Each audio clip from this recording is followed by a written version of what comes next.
자, 오늘 말씀은 우리 실험으로 하나 시작해 보면 좋을 것 같습니다. 사진 하나 보여드리겠습니다. 혹시 이 그림 그 전에 보신 분들 계시면 좀 이렇게 조용히 계시고, 처음 보시는 분들 무슨 그림인 것 같습니까? 말씀하셔도 좋습니다. 괜찮습니다. 어떤 덩어리처럼 보이십니까? 이 그림의 힌트를 드리겠습니다. 우리 혹시 괜찮으시면 그 다음 페이지 한번 넘겨 주십시오.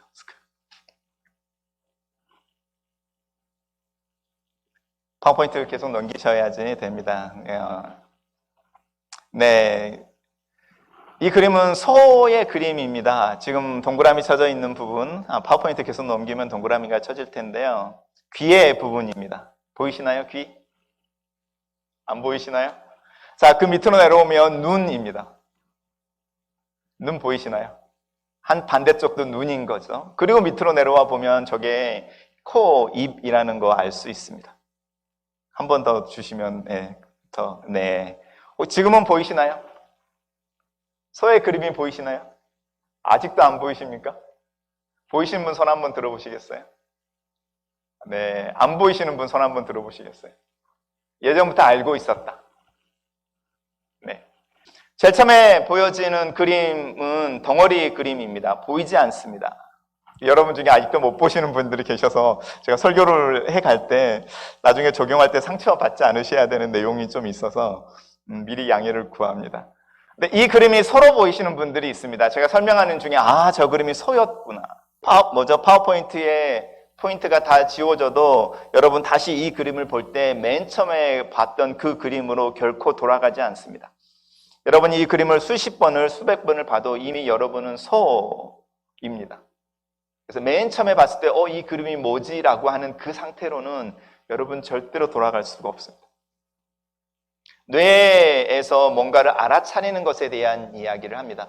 여러분 길을 걷다가 아랍어라든지 인도어로 만들어져 있는 간판을 보신 적 있으시죠? 제 눈에는 그게 지렁이가 움직이는 것처럼 보입니다. 하지만 그 언어를 배우는 경우에, 그 언어를 배우는 순간 그 단어는 그 스펠링들은 절대로 지렁이로 보이지 않습니다. 뇌라고 하는 부분입니다. 인지한다라는 걸, 뭘 안다라는 겁니다. 우리의 마음에, 우리의 두뇌라고 이야기하겠지만, 우리의 지성에 어떤 결이 생기면 그 결이 지워지지 않습니다. 그리고 그 결이 만져질 때마다 우리는 동일한 그림을 연상해냅니다. 예를 들어서 제가 가끔씩 이야기하지만, 레몬이라는 단어를 한번 생각해 보십시오. 레몬이라는 단어를 생각하는 순간 여러분 입맛에 쓴맛이 느껴지지 않습니까? 신맛이 느껴지지 않습니까? 아니면 상상해서 그 레몬을 한번 씹는다고 생각해 보십시오. 확 이렇게. 그럼 나도 모르게 입에 침이 이렇게 도는 것을 느끼게 되는데, 이게 우리의 두뇌라고 하는, 그리고 그것이 지성과 감정이 연결되어져서 나오는 현상 중에 하나입니다. 그래서 뭘 안다라고 하는 것, 우리가 어떤 특별한 지식을 얻는다, 또 큰 깨달음을 얻는다는 것도 있지만, 어떤 보이지 않는 어떤 사실 하나를 보게 된다는 뜻입니다. 저 그림이 서로 보이는 것처럼. 안 보이시는 분들은 계속 쳐다보십시오. 이게 왜 소지? 이렇게. 근데 제가 말씀드렸던 그 가이드라인을 잘 따라오시면, 저게 위에가 귀이고 가운데가 눈이 있고 맨 밑에가 코라는 것을 보신다면, 이게 소라는 것을 금방 아실 수 있습니다. 이게 우리가 안다라는 뜻입니다. 제가 왜 이 안다라는 이야기를 하고 있냐면, 출애굽에서 나오는 10가지의 재앙에 대한 이야기를 하려고 합니다. 하나님께서 이스라엘 백성들을 구원하기 위해서 애굽에 내린 10개의 재앙입니다. 그 재앙의 모습을 한 번씩 살펴보겠습니다. 10개의 재앙을 인터넷에 정리가 잘 되어져 있는 게 있어서 제가 스크린으로 가져왔는데 한번 보여주시면 좋겠습니다. 10개의 재앙이라고 하는 부분입니다. 제가 파워포인트에 애니메이션을 넣었는데 애니메이션이 잘 작동을 안 하는 것 같습니다. 제가 잘못 넣었나 봅니다. 10개의 재앙인데 이 10개의 재앙이 여러 모양으로 구조 속에서 이렇게 제시되어지고 있습니다. 무슨 말이냐면 10개의 재앙은 하나님께서 이스라엘 백성과 바로와 애굽 사람들에게 당신이 누구인지를 가르쳐주고 싶어 하는, 왜냐하면 하나님이 어떤 분인지, 어떤 능력을 행하실 수 있는지, 또 그분이 뭘 하고 있는지를 전혀 알고 있지 못하는 세대에 하나님이 당신이 누구이신지를 가르쳐주는 티칭 플랜처럼 재앙을 사용하고 있다는 겁니다. 그래서 이 재앙은 굉장히 구도가 맞춰져 있는데 지금 뭐 간단하게 보이는 거 하나인데요. 여기서 보는 것을 보면 10개의 재앙이 서로 다른 영역, 3개의 영역에서 일어나고 있습니다. 왜냐하면 애굽 사람들은 자신들이 섬기는 신, 일본 사람들은 800만 개의 신이 있다고 말하는데 애굽 사람들은 한 80개 정도의 섬기는 신이 있었다 이렇게 알려져 있습니다. 그 신들이 나일강에 속해 있거나 아니면 땅의 먼지나 이일지라도 땅에 속해 있거나 그리고 하늘에 속해 있는 신들인 것이죠. 그래서 하나님께서 재앙을 일으키는데 나일강에서 그리고 땅에서 그리고 하늘에서 재앙을 일으킵니다. 혹시 다른 부분도 파워포인트가 옮겨질까요? 안 옮겨질까요? 네, 맨 위에 거 한번 보시겠습니까? 그 다음 아까 보였던 거. 네, 지금 이걸로 가죠. 10개 재앙이 있는데 이 10개의 재앙을 3개씩 구조를 맞추고 있습니다. 첫 번째 그룹, 두 번째 그룹, 세 번째 그룹 이렇게 만들어져 있는 부분들이 있는데요. 각 그룹에서 첫 번째 P라고 하는 부분, 그리고 파리, 우박이라고 하는 부분들은 아침에 일어나는 재앙입니다. 그리고 개구리, 악질, 메뚜기 이렇게 첫 번째와 두 번째에 있는 것은 모세를 통해서 하나님께서 이렇게 선포하시고 준비할 기간을 주십니다. 그리고 재앙이 이루어집니다. 세 번째 이 독종 흑암이라고 하는 부분들은 밤에 아니면 이렇게 예고 없이 이렇게 준비하는 기간 없이 일어나기도 합니다. 왜 1그룹, 2그룹, 3그룹으로 나뉘었냐면 1그룹에서는 이 재앙이 일어났을 때에 바로 주변에 있는 마술사들도 이 재앙을 행해냅니다. 그러니까 여기서 나일강이 피로 바뀌었을 때에 바로 주변에 있던 마술사들도 물을 피로 바꾸는 그런 마술을 보이는 거죠. 근데 이 재앙이 일어났을 때부터 이 마술사들이 이제 우리는 더 이상 할 수 없습니다. 이것은 우리가 흉내낼 수 있는 것이 아니고 어떤 신적인 존재가 이 재앙을 내리는 겁니다라고 정직하게 물러섭니다. 우리의 능력 밖의 일입니다. 그리고 독종과 우박으로 가면은 이제 재앙이 일어나고 예상이 되는 거죠. 왜냐하면 밖에 피해가 일어날 거니까. 예를 들어서 우박이 이렇게 내린다고 할 때 단순히 곡물의 문제가 아니고 밖에 나가 있던 하인들이나 일꾼들이나 들판에 있던 아니면 밖에 메어놨던 동물들에도 피해가 있을 거다. 이렇게 말하는 거죠. 우리랑 마찬가지죠. 우박에 대한 경보가 있으면 그 차를 가라지에 넣는 것처럼 이렇게 이스라엘 백성들 중에가 아니라 애굽 사람들 중에 자신에게 속해 있는 생명을 귀중하게 여기는 사람들이 이제 하나님이 이야기하는 재앙에 반응하기 시작합니다. 그래서 우박이 내린다고 이야기할 때 이것을 알아차리는 애굽 사람들은 바로의 신하들 중에서 밖에 나가 있던 자기의 하인들을 집으로 다 들어오게 하고 가축들을 다 우리에 넣고 재앙에 대해서 대비하기 시작합니다. 그러니까 첫 번째 그룹에서 두 번째 그룹, 세 번째 그룹으로 넘어가면서 하나님이 말씀하시는 것에 대해서 애굽 사람들이 반응하는 게 나옵니다. 그 밑에 있는 것은 이제 짝을 이루는 것입니다. 1그룹, 2그룹 이렇게 짝을 이루어서도 설명이 되어집니다. 그리고 첫 번째가 피재앙이고 맨 마지막에 10번째가 사람의 장자가 죽는다고 하는 이 두 개는 연결이 되어져 있는데 우리가 모세가 태어날 때에 모세가 태어나던 당시에 바로가 애굽 사람들에게 내린 명령이 무엇이었냐면 이스라엘 사람 중에 남자 아이가 태어나거든 그것을 빼앗아다가 나일강에 던져서 나일강에서 죽게 하라는 것입니다. 이 말은 어린 아이를 물에 수장시켜라가 아니고 어린 아이를 이스라엘 사람들의 어린 갓난 남자 아이를 나일강에 살고 있는 많은 신들에게 제물로 드려라라는 제의적인 요구를 하고 있는 겁니다. 그래서 이 피재앙이라고 하는 첫 번째 재앙이 그 하나님의 백성들의 갓난 아들들을 삼켰던 그 물에 대한 징계이고 하나님의 백성들의 첫 아들들을 죽이라고 명령했던 바로의 그리고 그 일을 행했던 애굽 사람들에 대한 심판의 문제로 연결이 되어집니다. 제가 이것을 자세히 이야기하는 것은 뭐 나중에 또 기회가 있으면 살펴보겠지만 10가지 재앙은 하나님이 누구인지를 모르는 시대에 모르는 사람들에게 하나님이 누구인지를 보여주고 있다는 겁니다. 그래서 우리가 성경을 읽다 보면 오늘 본문을 우리가 2주에 거쳐서 좀 이야기를 하겠지만 오늘 서론처럼 이야기를 하자면 오늘 이 10가지 재앙 앞에 하나님이 누구인지에 대해서 설명을 해냅니다. 출애굽기 6장에 나오는데 I will 이라는 단어를 써서 내가 할 거야 라고 말하는 7가지가 있습니다. 이스라엘 백성들을 향해서 하는 이야기입니다. 첫 번째가 내가 너희를 애굽에서 끌어낼 거야. 너희를 노역에서 해방시켜 줄 거야. 너희를 구원할 거야. 그리고 내가 너희를 내 백성으로 삼을 거야. 나는 너희의 하나님이 될 것이다. 그리고 너희를 내가 약속했던 그 땅으로 인도해서 내가 너희들에게 그 땅을 기업으로 주겠다라고 이 I will 이러면서 7가지의 이야기를 합니다. 7이라는 숫자는 완전수여서 7이라고 말하는 것은 하나님이 지금 이스라엘 자기 백성들을 향하여 무슨 일을 하시는 분으로 나타날 것에 대해서 분명하게 말하고 있습니다. 이 패러다임이 요한복음으로 가면 예수님이 요한복음에서 당신을 설명해 내는데 7 I am 나는 세상의 빛, 나는 세상의 떡, 나는 선한 목자 이런 형태로 7가지의 자기 자신에 대한 데피니션을 통해 누구인지를 드러냅니다.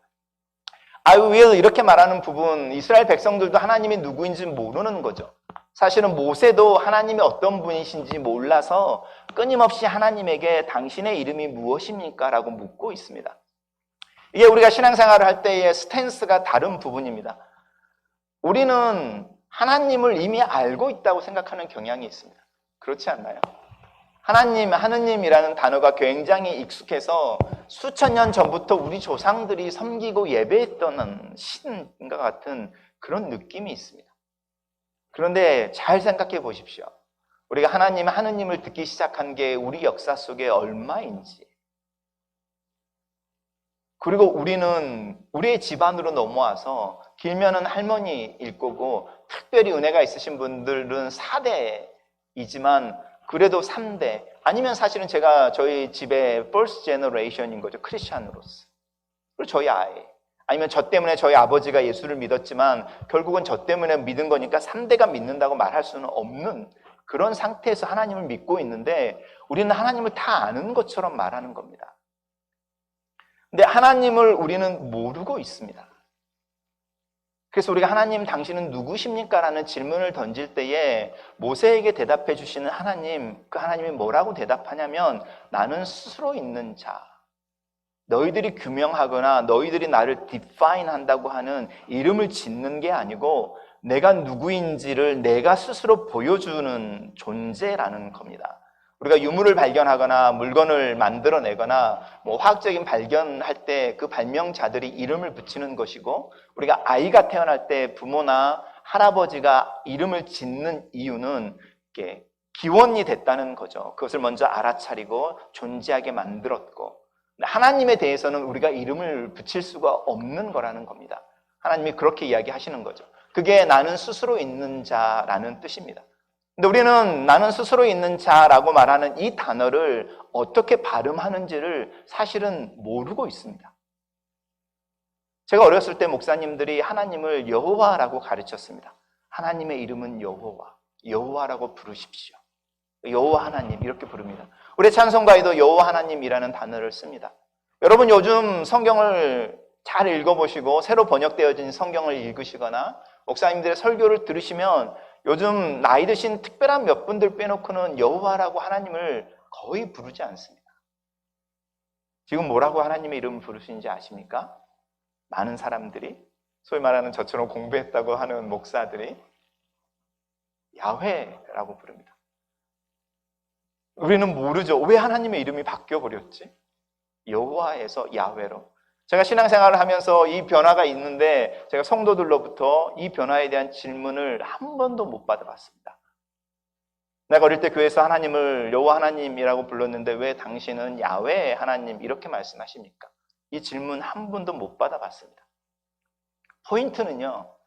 하나님은 당신을 나는 스스로 있는 자, 내가 누구인지 내가 너희들에게 약속하고 그 약속을 통해서 약속이 이루어지는 걸 통해서 내가 누구인지를 보여주겠어. 그래서 나는 I will의 하나님이라는 겁니다. 내가 계획한 것, 너희들에게 주기로 한 것, 내가 만들어내기로 한 걸 I will 이렇게 이야기하시는 그 하나님이고 너희들과 내가 누구인지 알게 될 거야 이렇게 말하시고요. 우리는 그것을 문장으로 알고 있을 뿐 그것을 한 단어로 제 이름이 김경웅 이럴 때 뭐 서울 경자에 뭐 영웅웅자를 쓰거나 빛날 경자에 영웅웅자를 써서 뭐 빛나는 영웅 아니면 저 같은 경우는 제 이름이 너무 무거워서 가벼울 경자에 곰웅자 그래서 가벼운 곰입니다 이렇게 소개하는데 이 가벼운 곰입니다 이렇게는 소개할 수 있지만 경웅이라는 발음은 우리 못하고 있는 겁니다. 우리가 믿고 있는 하나님 앞에서 우리가 얼마나 겸손해야 하고 하나님은 당신은 누구이십니까? 나는 하나님이 누구인지 아직도 잘 모르겠습니다. 라는 고백을 끊임없이 해내야 되는 이유가 여기에 있습니다. 하나님을 다 아는 것처럼 말씀하시는 분들을 만날 때 여러분 조심하셔야 됩니다. 왜냐하면 하나님은 당신이 보여주신 것만큼만 우리가 알 수 있는 존재여서 그렇습니다. 이 10가지 재앙을 통해서 하나님이 그 에듀케이션을 하고 있는 겁니다. 특별히 바로에게 그리고 바로의 백성들에게 모세와 아론에게 그리고 하나님의 백성들에게 그 대표적인 대화가 그 다음 부분에 있습니다. 스크린 한번 넘겨주십시오. 그 다음 겁니다. 네. 자, 여기서 한번 보시죠. 바로가 이야기하는 거죠. 여호와가 누구이기에 내가 그의 목소리를 듣고 이스라엘을 보내겠느냐? 나는 여호와를 알지 못하니 이스라엘을 보내지 아니하리라. 이게 10재앙의 서론격입니다. 모세와 아론이 가서 하나님의 명령을 받고 왔습니다. 하나님의 백성들로 하여금 애굽을 떠나게 해 주십시오 라고 이야기할 때 바로의 말은 간단합니다. 나는 너희를 보내서 너희의 백성을 애굽에서 떠나가게 요구하고 있는 그 신이 누구인지 몰라 라는 겁니다. 바로만 그랬을 것 같습니까? 모세가 바로를 만나고 난 후에 바로가 이스라엘 백성들에게 명령을 내리는데 더 심한 노역을 시키는 겁니다. 모세 때보다 더 심한 노역. 더 심한 노역을 하게 된 이스라엘 백성들이 모세와 아론에게 몰려와서 안 그래도 죽지 못해 사는데 너희들이 괜한 짓을 했다. 우리를 더 못 살게 구는구나 라고 불평을 하면서 도대체 너희들로 하여금 우리를 애굽에서 끌어내는 그래서 그의 백성으로 삼겠다는 그 하나님에 대해서 퀘스천을 던지는 겁니다. 하나님의 대답입니다. 내가 손을 펴서 온 역으로 너와 내 백성을 쳤더라면 내가 세상에서 끊어졌을 것이나 내가 너를 세웠음은 나의 능력을 내게 보이고 내 이름이 온 천하에 전파되게 하려 함이니라.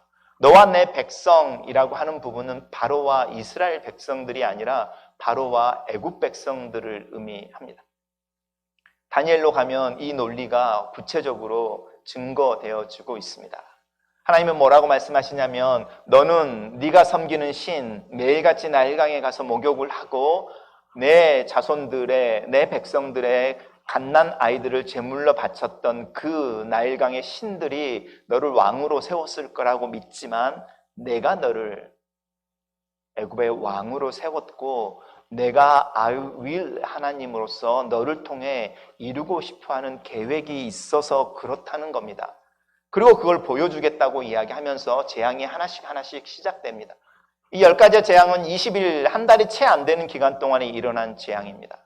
그리고 재미있게도 맨 마지막에 재앙을 놔두고 맨 처음에 재앙에서부터는 피할 구멍을 주면서 하나님이 이야기하십니다. 나일강이 피로 변해서 먹은 물이 없을 때에 이스라엘 백성들과 애굽 사람들은 땅을 파서 지하수를 얻어냈습니다.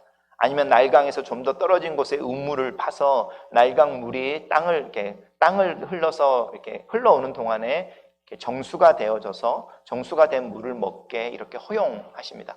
이런 식으로 하나씩 이야기하면서 한 달이 채 안 되는 기간 동안에 이 교육 플랜을 진행하고 계시는데 이것을 통해서 제가 보여드렸던 맨 처음에 의미를 알 수 없었던 그 그림이 우리 눈에 송아지로 보이는 그 과정을 만들어가고 있는 겁니다.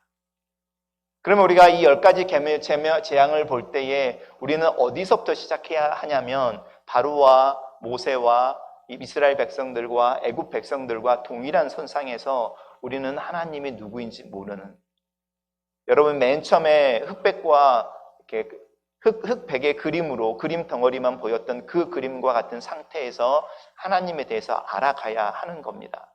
그리고 그렇게 따라가다 보면 그림이 정확하게 보이는 거죠. 하나님이 어떤 분이신지. 아, 그분이 어떤 분이시구나. 그리고 그분이 우리에게 어떤 약속을 하셨구나. 그래서 모세의 반응을 살펴보면 첫 번째, 두 번째 갈 때 모세가 하나님에게 퀘스천을 던집니다. 동일한 이야기를 하는 거죠. 나는 말할 줄 모르는 사람인데 내가 그렇게 이야기했더니 내 백성들이 오히려 나를 죽이려고 합니다. 옛날에 트라우마가 생각나는 거죠. 광야로 도망치기 전에 자기의 동족을 도우려고 애굽의 감독을 죽였는데, 외국 사람을 죽였는데 오히려 자기 동족들이 자기를 비난하는 감정이 다시 새록새록 솟아나는 겁니다. 이런 불평을 행하는데 세 번째, 네 번째 가면 모세의 대화가 없어집니다. 말을 하지 않습니다. 하나님이 가 이러면 갑니다. 말해 이러면 말합니다. 지팡이를 내밀어 이러면 내밉니다. 10가지의 재앙을 통해서 모세가 하나님 앞에 순종을 배워가는 겁니다. 하나님이 어떤 분이신지, 이스라엘 백성들이 자신들이 누구인지를 깨달아갑니다. 왜냐하면 그 재앙이 일어나는 지역과 일어나지 않는 지역이 달라지고, 일어나지 않는 지역에 자신들이 있다는 걸 통해서 하나님의 관점에서 자신들이 누구인지를 보게 되는 겁니다. 애굽의 백성들이 하나님에 대해서 알아가기 시작합니다. 자신들의 능력 밖에 있는 일을 행하시는 분이라고 애굽의 마술사들이 인정합니다. 그리고 하나님의 경고를 주시고 이렇게 들판에 있는 동물이나 하인들이나 생명들을 다 거슬려 집으로 들여라고 말할 때 그것에 순종하는 그 애굽 사람들이 생겨나기 시작합니다. 하나님이 누구인지에 대해서 조금씩 보기 시작하는 거죠. 그런데 오늘 이 10가지 재앙을 이야기할 때 하나님을 보지 못하는 한 사람이 등장합니다. 이 사람이 바로입니다. 그리고 하나님은 이 바로에 대해서 뭐라고 말씀하시냐면, 내가 바로의 마음을 완악하게 해서 내가 이렇게 티칭 레슨을 해가는데 바로만큼은 깨닫지 못할 거라는 겁니다. 제가 그래서 아까 미리 사과의 말씀을 드렸지만 동일한 그림을 보여주고 제가 어디가 뭐고 어디가 뭐다라고 이야기를 하고 있는데 그 말을 따라서 그 그림을 보시는 분들이 계시고 보지 못하는 분들이 계시는 거죠. 안 보이실 수도 있고요. 제가 하는 말에 여러분의 마음을 전적으로 안 주셨을 수도 있고요. 저는 여러분에게 안 보인다고 믿고 싶습니다. 제가 미리서 사과를 드립니다. 비유이지 여러분이 완악하다는 뜻은 아닙니다. 바로의 이야기를 하는 거죠. 바로에 대한 이야기를 하면서 이 10가지의 티칭, 커리큘럼이 진행되어지고 레슨이 진행되어지는데 그 10과의 레슨 중에 하나도 알아먹지 못하는 한 존재가 등장하는 겁니다. 그리고 이 사람이 이 10가지 재앙의 키이면서 온 자기 백성들에게 스트레스를 주는 존재, 재앙을 더하는 존재로 등장합니다. 애굽 사람들은 이 존재를 왕으로 신의 아들로 섬겼지만 이 사람은 세상에서 가장 어리석은 사람, 하나님의 티칭 플랜 앞에서도 하나님이 뭘 말하는지, 하나님이 어떤 분인지를 깨닫지 못하는 것입니다. 그래서 이 10가지 재앙이 반복될 때마다 바로의 마음이 완악했다라는 말이 반복되어집니다. 근데 이 이야기를 하면 많은 이제 교우들이나 특별히 주일학교 어린아이들 같은 경우에 6, 7학년쯤 되면 질문을 던집니다. 아니, 어떻게 하나님이 바로의 마음을 완악하게 하실 수 있습니까? 못 깨닫게 했다는 거잖아요. 어떻게? 아예 때리기로 작심한 바 아닌 이상이야. 이런 질문을 던지는 경우가 있습니다. 그럼 하나님은 어떤 사람들의 마음을 악하게 만드셨다가 하나님은 그렇게 악하게 만들어 놓고 그래서 악한 행동을 행하는데 그 나중에 그 악한 행동을 행했다고 혼을 내는 그런 분이십니까? 라는 질문을 합니다. 저는 여러분 이런 질문 하는 거 저 되게 좋아합니다. 아까 말씀드린 것처럼 왜 하나님의 이름을 발음하는 게 달라졌습니까? 저는 여러분 그 질문을 해야 된다고 생각합니다. 성경을 읽을 때 이런 질문 하셔야 됩니다. 그리고 이 질문을 하는 것은 회의의 문제도 아니고 누구를 괴롭히거나 난처하게 하려고 하는 부분도 아니고 하나님의 말씀 속에 하나님이 누구인지를 더 잘 알고 싶어 하는 것. 바울의 말을 빌리면 하나님의 말씀을 읽고 깊이 상고해서 진짜 그 말이 맞아? 틀려? 이거를 알고 싶은 질문인 겁니다. 근데 재미있는 것은 이 10번에 반복되어지는 마음이 완악해졌다라고 하는 마음이 완악해졌다의 주어가 있는데 이 주어가 앞에 6번이 바로로 시작합니다. 바로가 자기의 마음을 완악하게 했다. 그리고 7번, 8번째, 9번째 재앙에 갈 때 하나님이 바로의 마음을 완악하게 하셨다라고 주어가 바뀝니다. 무슨 이야기를 하는 거냐면 맨 처음에 하나님이 누구인지를 굉장히 젠틀하게 하나, 둘, 셋 가르칠 때에 그 가르침을 거절하고 있다는 겁니다. 바로가. 그리고 어느 때를 넘었을 때에 이제는 더 이상 돌이킬 수 없는 어떤 순간이 있어서 이 순간에는 하나님이 은혜를 주시던 주시지 않던 것과 상관없이 바로에게 변화가 더 이상 일어나지 않는다는 겁니다. 여러분, 우리가 하나님 앞에 서서 하나님의 말씀을 듣고 하나님을 이해하기를 원할 때 이 마음이 완악해진다는 것에 대해 우리 좀 긴장할 필요가 있습니다. 성경에서 또 교회에서 여러 모양으로 하나님에 대한 이야기를 들을 때에 정직하게 퀘션을 던지는 거랑 그거 쓸데없어. 그냥 그 사람들이 하는 말이지 라고 문을 닫아버리는 건 다른 문제입니다. 그러다 그 말이 진짜이면 어떻게 할 겁니까? 바로의 문제는 어떤 일들이 일어났을 때에 그 일이 왜 일어났는지, 그리고 그 일이 일어났을 때 우리의 힘이 아닙니다 라고 말하는 자기 주변에 있는 마술사들의 고백에 대해서 질문하지 않습니다. 그러면 너희들도 하지 못하는 이 일을 행하는 그 존재는 누군 거야? 너희들의 이해는 어때? 너희들은 누구라고 생각해? 라고 질문하지 않습니다. 바로의 백성들보다 측근에 있는 신하들이 바로의 말을 듣지 않고 모세의 말을 더 믿기 시작했을 때 그 사람들을 데려다 놓고 너희들이 내 말보다 모세의 말을 더 믿게 되어지는 이유가 뭐냐라고 물어보지 않습니다. 그리고 그들이 밖에 나가 있던 하인들이나 동물들을 집으로 들여올 때 무엇이 너희들로 하여금 그렇게 했던 사람들은 생명을 귀하게 여기는 사람들이라는 뜻이잖아요. 무엇이 너희들에게 중요한 가치가 있는지 이런 것에 대해서 이야기하지 않습니다. 그리고 바로는 오로지 자신에게 주어진 권력과 자기의 체면과 자기가 가지고 있는 그 테두리 안에서 머물러 버립니다. 하나님의 티칭 레슨이 그에게는 적용되어지지 않는 겁니다. 바로는 처음부터 하나님을 몰랐고 끝까지 하나님이 누구인지를 모릅니다. 심지어는 자기의 첫 아들이 죽은 후에 이스라엘 백성들이 출애굽을 하도록 허락한 후에도 이스라엘 백성들이 홍해라고 하는 곳에 막다른 곳에 큰 바다 앞에 모여서 더 이상 갈 곳이 없어서 후퇴하고 있다라는 소문을 듣고, 보고를 듣고 바로 코너에 몰린 쥐를 잡는 고양이처럼 군대들을 보내고 사실은 자신이 직접 군대를 이끌고 이스라엘을 공격하기 위해 그 행진을 시작합니다. 완악함의 극치라고 하는 부분인데 무지라는 겁니다. 사도 바울은 이것을 뭐라고 말하냐면 하나님께서 우리들의 양심을 통하여 세상의 여러 가지 모양을 통하여 하나님이 누구이신지 무엇을 원하는지를 다 보여서 알게 했는데 사람들이 그것에 대해서 눈을 감아버림으로 완악해짐으로 고개를 돌릴 때에 하나님께서 그들이 고개 돌린 것을 내버려 두셨다. 이렇게 말하는 겁니다. 예수님은 하나님이 너희들을 향하여 너희들이 자신을 향하여 등을 돌리고 있는 것을 내버려 둔 것, 그거 자체가 하나님이 심판하고 계신다는 뜻이라는 겁니다.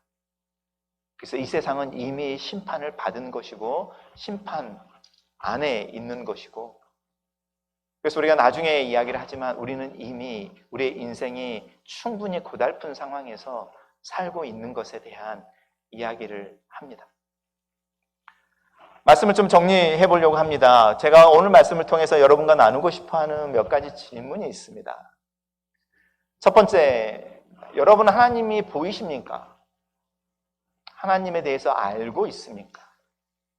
아니면 여러분들이 믿고 있는 하나님은 사실은 우리의 믿음의 선배들이라고 이야기하는 우리의 조상들이, 크리스천 말고요, 우리의 조상들이 아침 일찍 일어나서 국자 모양의 북두칠성이 시간을 따라 돌다가 국자 모양의 그 별이 땅을 향하는 순간, 그 국자 모양의 북극성에 담겨 있던 우주의 전기가 땅에 떨어지는 그 시간대에 그 전기가 담긴 물을 받아서 이름 모를 신에게 물 한 잔을 놓고 남편을 위해서, 자녀를 위해서 성황당 앞에서 손을 비볐던 우리의 믿음의 선배들인 거죠. 조상들인 거죠. 그 믿음의 플러스 마이너스 제로의 상태로 하나님을 믿고 있지는 않습니까? 하나님이 누구인지 우리에 대해서 우리에게 알려주시고 하나님이 사랑이시다, 우리는 그것을 알고 보고 있지 않습니까? 그분이 말씀하시는 것이 아니라 당신의 아들이라고 하는 예수 그리스도 자신을 세상에 보내어 죽어버리심으로 나는 너희를 사랑한다라고 고백해서 하나님이 보여주시는 십자가라는 그림이 있는데, 내가 너를 얼마만큼 사랑하는지 아니? 내가 너를 위해서 죽을 수 있을 만큼 사랑해 라는 말을 들으면서도 그 십자가가 선명하게 보이지 않지 않습니까? 우리는 하나님을 정말로 보고 있습니까? 두 번째, 내 눈에 보이는 하나님과 하나님이 자신에 대해서 가르치고 있는 하나님의 티칭 플랜이 있는데 이 둘 사이의 간격을 보고 있습니까? 하나님이 나를 사랑하시는 사랑이시고 예수 그리스도를 통해서 나를 사랑한다고 고백하신 그 하나님이라는 걸 내가 알고 있지만, 사실 내가 하나님에게 기대하는 것은 내 삶의 문제가 해결되는 것이고 내 자녀가 잘 되는 것이고 우리가 건강한 것이고, 나를 사랑한다고 고백해내는 내 앞에서 죽어버린 그 하나님 앞에 나를 사랑하는 그 사랑에 감격하기보다는 그 무능력하게 죽어버리신 그 하나님의 능력을 얻고 싶어서 뭔가를 구하고 있지는 않습니까? 그러는 중에 하나님이 우리 앞에 나타날 때 슈퍼맨의 모습으로 나타나신 것이 아니라 나를 사랑해서 나를 죽어버리는 연약한 모습으로 나타나셨다는 것을 혹시 잊어버리고 있지는 않습니까? 그래서 우리의 삶 속에 능력이 나타나지 않을 때에 하나님 계시지 않아? 라고까지, 아니면 하나님이 계시지 않는 건가? 라고 잘못된 질문, 잘못된 결의 신앙을 만지고 있지는 않습니까? 하나님이 이 세상의 능력을 이기기 위해 이 세상의 무능력함으로 나타나셨다. 하나님이 이 세상의 지혜를 무너뜨리기 위해 이 세상의 어리석음으로 나타나셨다라고 하나님이 자신에 대해서 이야기할 때, 하나님은 이 세상의 논리로 필 때 정말 어리석은 분이시군요. 왜 그렇게 스스로 어리석은 분이 되셨습니까? 라고 질문해야 된다는 겁니다. 나는 하나님을 찾는 이유가 하나님의 능력 때문인데 하나님 무능력하게 죽어버리시다니요? 라고 질문해야 된다는 겁니다. 그래야만 우리의 마음이 하나님의 티칭 플랜에 맞게, 그리고 그분이 보여주시는 그분의 모습을 보게 되는 거죠. 내가 보고 싶어하는 모습이 아니라. 이 둘 사이 속에서 우리는 끊임없이 질문해야 되고 이 둘 차이를 알아차리기 위해서 애써야 하고, 이 두 개의 차이가 발견되어질 때 내가 보는 하나님과 하나님이 보여주시는 하나님의 모습과 그 차이 중에 하나님이 보여주시는 하나님에 대해서 선택하는 게 필요하다는 겁니다. 그것이 하나님께서 이야기하는 부분입니다. 나는 약속하고 그 약속을 이루는 존재라는 겁니다. 그리고 너희들의 인생 속에서 너희가 그것을 경험하고 내가 그런 존재임을 알게 될 거다. 이게 나는 스스로 있는 자라는 뜻입니다. 우리는 이것을 단어로 지금은 야훼라고 하나님의 이름을 부르고 있고, 옛날에는 그것을 여호와라고 불렀습니다. 우리는 여전히 이것을 인식하며 하나님의 이름을 부르며 하나님을 향해서 하나님, 나는 하나님을 아버지라 부르지만 사실은 내 아버지의 이름 한자 제대로 말할 줄 모르는 하나님에 대해서 어리석은 존재, 약하디 약한 믿음의 한 파편을 치고 하나님 앞에 서 있습니다 라고 고백해야 된다는 겁니다. 이 고백의 앞에 서 있을 때 우리의 신앙이 비로소 시작합니다. 그리고 이 신앙 앞에서 하나님이 누구인지, 또 그분이 나를 어떻게 부르셨는지, 그리고 나를 통해서 어디로 가기를 원하시는지, 우리가 맨 처음에 봤던 Seven I Will이라고 이야기하는, 내가 너를 통해 너를 위해 너와 함께 반드시 이룰 것이다 라고 하는 그 약속을 경험하게 되는 겁니다. 말씀을 마치면서 여러분 도전하는 겁니다. 여러분 하나님을 보고 계십니까? 여러분이 보고 계시는 그 하나님의 그림은 여러분이 만든 것입니까? 하나님이 보여주신 것입니까? 만약에 여러분이 보고 있는 하나님과 말씀을 통해서 하나님이 보여주시는 하나님의 모습 사진 두 개를 가지고 있다면 그 두 개를 비교해 보십시오. 그리고 차이를 발견하십시오. 그리고 하나님이 보여주시는 하나님의 사진을 먼저 놓고 여러분이 가지고 있는 여러분의 하나님에 대한 이미지들을 바꿔가십시오. 이것은 긴 여정이고 우리가 이렇게 하나님이 누구이신지를 알아갈 때에 하나님을 진정으로 섬기고 또 하나님을 믿는다고 말할 수 있게 되어집니다. 그리고 하나님 앞에 서면 하나님이 우리에게 주시는 약속이 있습니다. 바울은 그렇게 외칩니다. 우리에게 당신 자신, 그리고 가장 귀한 당신의 아들 예수 그리스도를 주신 이께서, 우리에게 가장 좋은 것을 주신 이께서 다른 수많은 약속들을 그와 함께 우리에게 주지 않으셨겠느냐. 우리는 예수 그리스도를 받은 자들, 그리고 그 예수 그리스도를 주님이라고 부르지만 사실은 하나님 앞에 앉아 함께 밥을 먹을 때에 예수님을 큰형, 큰오빠라고 부르는 존재들이라는 겁니다. 그리고 그것에 합당한 삶을 사는 것에 대한 이야기를 성경에서는 하고 있습니다. 하나님이 보여주시는 하나님을 선택하게 될 때 하나님이 보여주시는 우리의 모습이 달라집니다. 우리는 이 세상을 그냥 이럭저럭 사는 존재들이 아닙니다. 시간이 지난 중에 나이가 들고 죽어서 소멸해버리는 그런 존재들이 아닙니다. 돈 한 푼 두 푼을 벌려고 아둥바둥 하다가 내 구자에 돈이 좀 쌓이면 마음이 놓이고 줄어들면 불안해하는 그런 존재들이 아니라는 겁니다.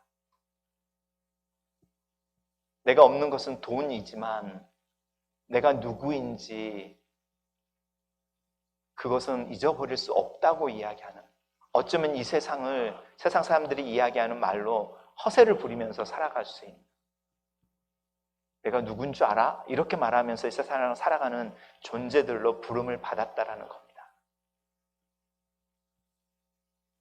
우리들의 모습을 하나님의 관점에서 바라보려면 하나님이 당신에 대해서 이야기하고 있는 모습을 다시 한번 살펴봐야 합니다. 기도하겠습니다.